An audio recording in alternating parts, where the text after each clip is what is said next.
If you've watched Bong Joon-ho's other works, the frequent use of symbolism and societal critique would not have come as a surprise.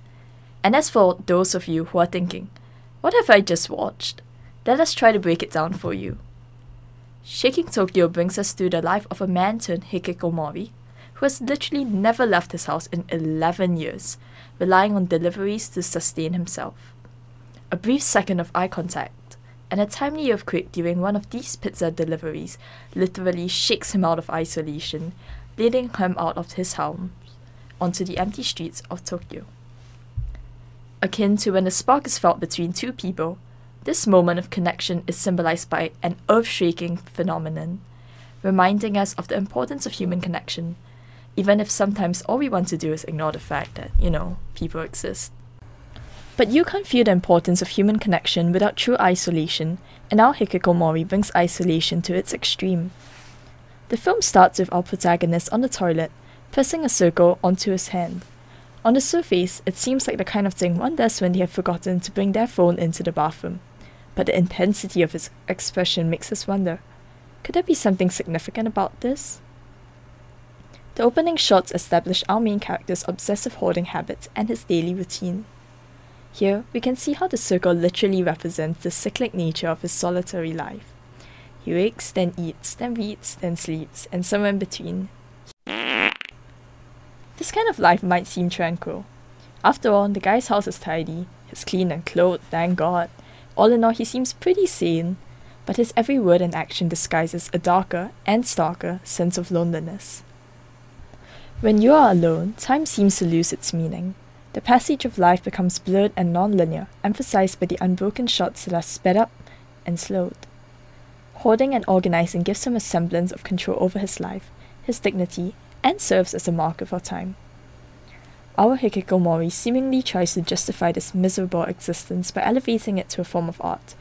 That is, if your aesthetic is stacked pizza boxes and toilet rolls. How do you convey something intangible? With tattooed buttons and earthquakes. The first earthquake occurs when our hikikomori lifts his head to meet the eyes of the delivery girl. Cue awkward cliché eye contact. Cue earthquake. The collapse of the same girl then entasks our clueless hikikomori with helping another fellow human being. Now, let's take a closer look at those tattoos. Hysteria, headache, sadness. These buttons outline basic human emotions and allows him to interact with the girl by understanding her in a simplified manner. We have witnessed emotional connection, but he has yet to come into physical contact with anyone for a long, long time. So understandably, he is a little bit excited. More than the earthquake, it was that touch that changed his life. The whisper of a connection convinced our hikikomori to risk the outside world. He finds the streets empty and desolate, the houses full of other hikikomoris. When he finally arrives at the girl's doorstep, he finds her ready to submit to the same life sentence. Enter our second earthquake. This one symbolizes large-scale shaking up of the isolation of more than just one hikikomori. Once the immediate threat of impending death had dissipated, the others returned to their homes and similarly boxed in life. Here, we see the impacts of the human connection on our hikikomori. Before the girl could do the same, he made a desperate grab for her. They struggle with each other, creating a tension that highlights the conflict of avoiding or embracing human connection.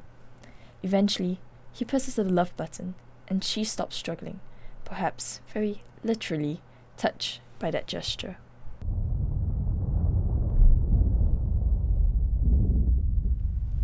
So, how is Shaking Tokyo relevant to our world today? Watching this film when it came out in 2008 would probably have you laughing at this extreme form of isolation. Watching this film in 2021 means sitting 1 meter away from everyone else, like you ought to be doing right now. Watching this man stuck in his own home and being like, wait a minute, that was me. Because this was all of us in our own ways. Let's not go into the nightmare that was 2020. Empty streets, Zoom calls, online learning, or not learning, stuck indoors for long stretches at a time, and where there are suddenly no differences between Mondays and Fridays. The idea of time warping into a meaningless mess is suddenly a lot less foreign and more familiar. In our rapidly urbanizing world, and in the wake of COVID-19, many have lamented a sense of emptiness and disconnection.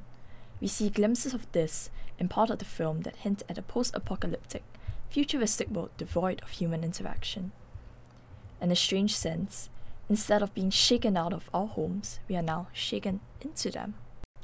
Perhaps then, today, Shaking Tokyo is not only a statement on human connection, but an invitation for us to reimagine what it means to be connected in this physically distanced, but not necessarily socially distanced world.